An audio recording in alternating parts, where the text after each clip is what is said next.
當然呢個波有少少幸運成分啦。第160球開始係慘劇嘅第一球，湯馬士梅拿只係11分鐘就幫德國領先1-0。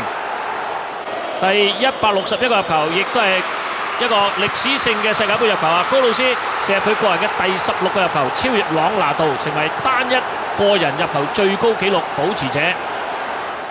繼續係德國嘅入波，今屆第162球係嚟自卻奧斯嘅，咁啊中間梅拿漏咗，卻奧斯踏上左腳一射，龍門掹到都冇用，3-0。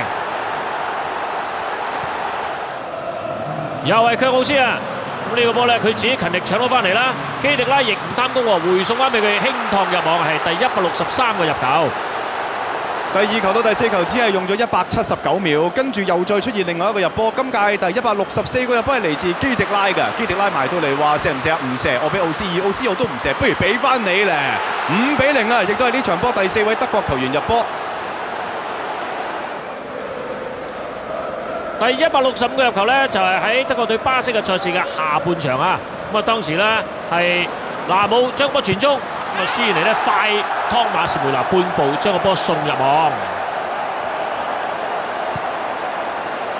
下一球嘅入波同樣都係嚟自舒爾尼。電視觀眾更加要留意龍門後邊嘅黃衫巴西球迷一齊為呢一球入波鼓掌嘅，佢哋亦都有興奮。呢啲就係巴西球迷嘅體育精神，真正識波嘅球迷。奧斯卡呢場賽事亦都睇巴西呢係破蛋，亦都係今屆賽事嘅第167個入球啊！喺90分鐘接近完場嘅階段射入㗎。